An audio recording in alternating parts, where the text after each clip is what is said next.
Welcome to the deep dive. So you want to know what's really going on with crime. Is it up, down, who's doing it? You look at the news, you look at the stats, and honestly, it feels like a mess. Conflicting numbers, everyone's overwhelmed. Today we're going to tackle that fundamental problem in criminology. How do we actually measure crime reliably? It's a really crucial question because, there isn't just one single crime number out there. When we try to quantify it, we basically rely on three main pillars: official police records, victim surveys, and then self-report studies. Right. And the challenge is figuring out what each one actually measures. Yeah.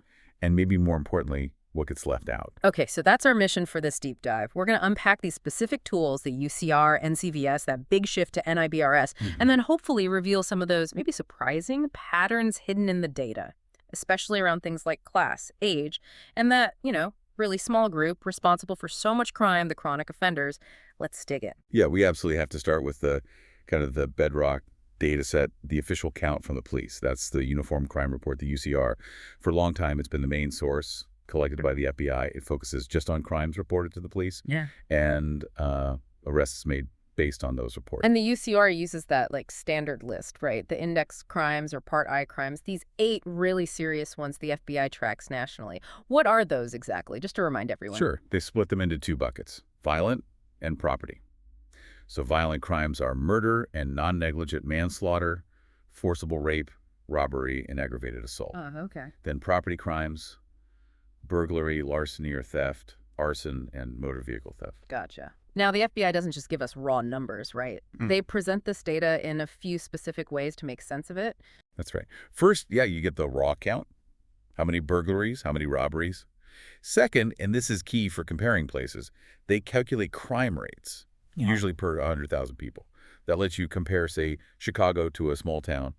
And third, they track how that rate changes over time. Is crime going up or down? They also look at something called clearance rates. Clearance rates sounds a bit like police jargon for "we solved it."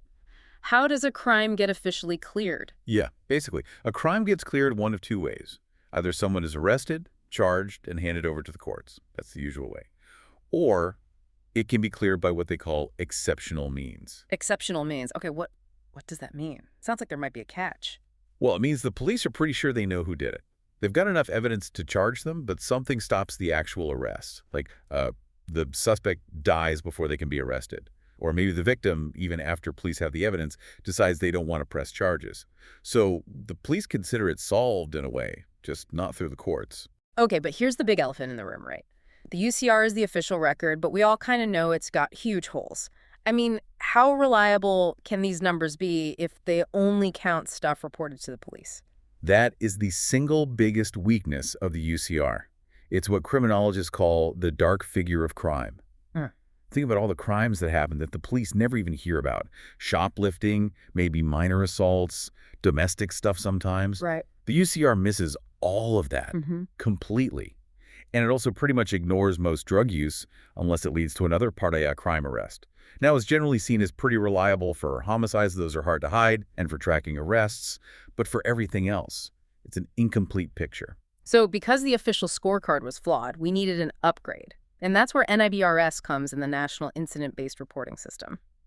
Why is NIBRS seen as such a big step forward? NIBRS really tries to fix those UCR problems. It's a totally different way of thinking.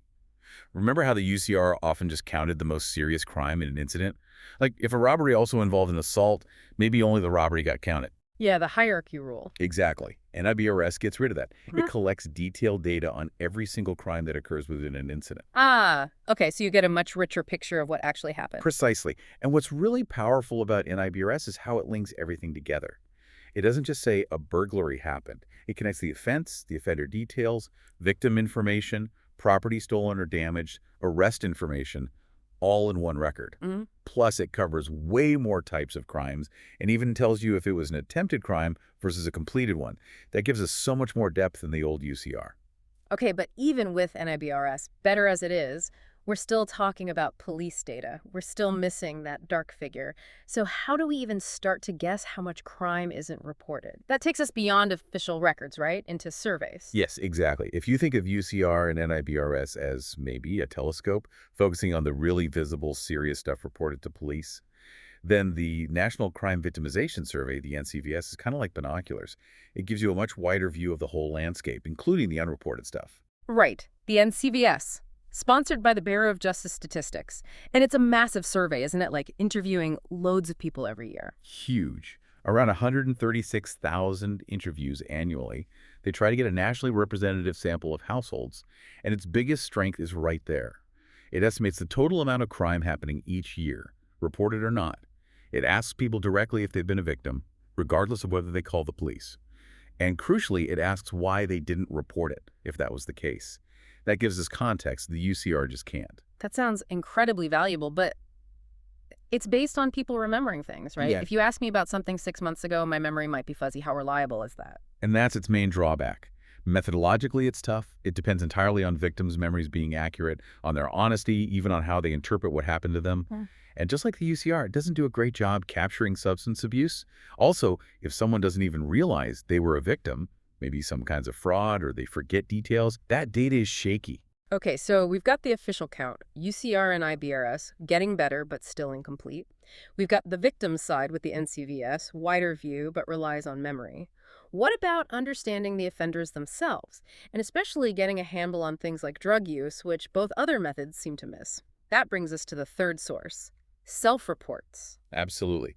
If UCR and IBRS is the telescope and NCVS the binoculars, then self-report surveys are maybe like the microscope. These surveys go directly to people, often younger people, students, and ask them to detail their own involvement in criminal or delinquent activity, recently or over their lifetime. The big one here is often the Monitoring the Future study, the MTF. It's kind of the gold standard for tracking substance abuse trends among American teenagers. Wait, hold on. You're telling me we get useful data by asking people to admit to breaking the law? Seriously, who's going to be honest about that? Yeah, I mean, that's the immediate, obvious criticism, right? How accurate can it be? Are people really going to fess up? It definitely raises questions about honesty and accuracy, but for certain things, the strengths are considered really important. Unlike the UCR or NCVS, self-reports can give us insight into offender attitudes, why they did something, peer influences. And critically, they are the best tool we have for measuring substance abuse and maybe less serious status offenses that just don't show up anywhere else. Okay, so it sounds like you really need all three to get anything close to a complete picture. You triangulate, UCR gives you the solid homicide and arrest trends, NCVS estimates the size of that dark figure of unreported crime, and self-reports give you offender details and drug use patterns. That's the ideal, yeah. Using them together, acknowledging the flaws of each.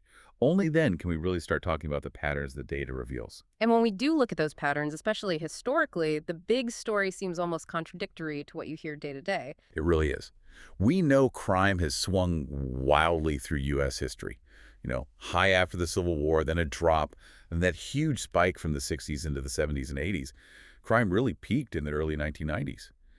But the biggest, most consistent pattern since then, a massive sustained drop in crime. That's the key takeaway, isn't it? For over 2 decades, maybe even longer, crime has been going down. Consistently down.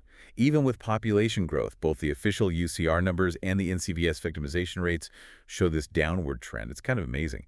The U.S., which had really scary crime rates back then, is now actually among the lower crime nations compared to other industrialized countries. Okay, but if that's true, if crime has been falling for 25 years, why does it feel like we're always hearing about crime being out of control? Headlines, politics, it seems constant. That's the paradox we're living in. Yeah. The long-term trend is definitely down, but we can't ignore the recent exceptions. We did see a really worrying jump in murders during the pandemic years, for instance. Right. And that kind of sharp increase, especially in serious violent crime, even if it turns out to be a shorter-term thing against the long decline, that's what grabs headlines. That's what fuels the public fear and the political debate. It also seems crime isn't just random. There's an ecology to it, like patterns based on time and place. Oh, absolutely. Crime links to seasons more in the summer, temperature more when it's hot, location higher rates in urban areas generally, regional differences too. And one factor that consistently stands out, almost regardless of these other things. Firearms. Firearms. The data clearly shows how central they are to a lot of criminal activity, especially violent crime. It massively impacts both how often violence occurs and how deadly it is. And if we shift from place to, say, people's economic situation, Yeah. We need to look at class and why people might offend. Okay, let's unpack those two main types of crime linked to socioeconomic factors. You mentioned instrumental and expressive crimes. Right. Instrumental crimes are, well, they're crimes committed typically by people in poverty as a means to an end, usually to get money or resources they can't get legitimately. Think theft, burglary, maybe some types of robbery. Calculated acts for financial gain. Okay, and expressive crimes are different, less about gain. Totally different motivation. Expressive crimes usually stem from anger, frustration, maybe rage against their circumstances, or interpersonal conflict, often fueled by things like drug or alcohol abuse, which can be more common in deprived areas. Think of a spontaneous fight that escalates, or vandalism born out of frustration, not really planned for material gain. Now, the data suggests that while minor stuff might be spread out, serious, official crime tends to be more concentrated among lower socioeconomic classes. Which leads us to the economy itself. Does a good or bad economy mean more or less crime? The answer seems really messy. It's surprisingly contradictory. The sources lay out basically four competing ideas. One, bad economy equals more crime because people are desperate. Makes sense. Two, good economy equals more crime because there's more stuff worth stealing, more potential targets. Okay. Three, bad economy equals less crime because maybe people stay home more, fewer opportunities. Four, maybe the economy and crime rates just aren't directly related in a simple way. So no easy answer there. Tells you how complex the real world is. But the link between age and crime seems much clearer. People age out, right? That is one of the most consistent findings in criminology, globally. It's called the age crime curve. Criminal activity tends to peak in the late teens, maybe early 20s, and then it steadily declines as people get older. Most people just stop offending. It's also worth noting crime, especially for young people, is often a group thing, co-offending. Though, interestingly, some research suggests co-offending might be more common in slightly less disadvantaged areas, not the most deprived. Huh. But if most people just age out, it means the average person who commits a crime isn't making a career of it. Which brings us to maybe the most critical finding in all of this, the chronic offender. This is absolutely fundamental. Comes from a landmark study back in 1972 by Wolfgang, Figlio, and Sellen. Delinquency in a birth cohort changed everything. They followed a group of boys born in the same year, and they found this tiny subgroup, just 6% of the total sample. The chronic 6%. Just 6 out of 100, but responsible for way more than their share of the trouble. Way more. That tiny 6% was responsible for over half, 51.9% of all the offenses committed by the entire group. It showed the crime problem isn't really driven by lots of people doing a little bit of crime. It's driven by a very small, very active, very persistent group. And here's the kicker. Their research showed that getting arrested, going through the courts, didn't really stop these chronic offenders. They just kept going. Wow. That suggests this pattern starts really early. What puts someone on that track? What causes this early onset chronicity? It seems linked to being exposed to a whole bunch of problems, often starting very young. Things like major problems at home, trouble in school, maybe lower intellectual development, getting arrested really young, having parents involved with drugs. When you see a cluster of these risk factors in a kid, the odds of them becoming part of that chronic group go way, way up. Okay, one last crucial lens. Demographics. Race and immigration. The sources say minorities are disproportionately involved in crime stats, arrested and prosecuted more often. Yes, the data shows that disparity. Explanations often point towards potential cultural bias in the justice system, or maybe more fundamentally, deep-seated economic and social disparities.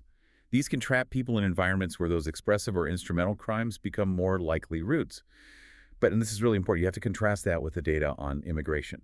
Overwhelmingly, studies show immigrants are actually less likely to commit crimes than native-born citizens. Foreign-born adults have significantly lower incarceration rates. That flies right in the face of a lot of common assumptions. Okay, let's try and wrap our heads around this. We've seen how complex just counting crime is, UCR for the official baseline, NCVS for the hidden reality, self-reports for drugs and offenders, and the patterns show crime is shaped powerfully by things like poverty, definitely by age most people stop, but crucially by this small group of chronic offenders who start early and don't stop easily. Yeah, and if you connect the dots, the data really screams for focusing on early intervention. Tackling those risk factors that lead to chronicity. The crime problem seems highly concentrated. If we understand the chronic 6%, why they get on that path, maybe we can actually develop policies that work. Which leaves us with a big question for you, the listener, to think about. We know traditional crime, the stuff UCR and NCVS track, has mostly been trending down for decades. But what about the future? Technology, the internet, e-commerce, they're creating whole new worlds of crime. Digital crime, cybercrime, sophisticated fraud.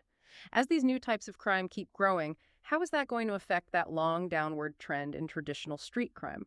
And maybe more importantly, what kind of new tools are we going to need to even measure this shifting digital landscape of crime?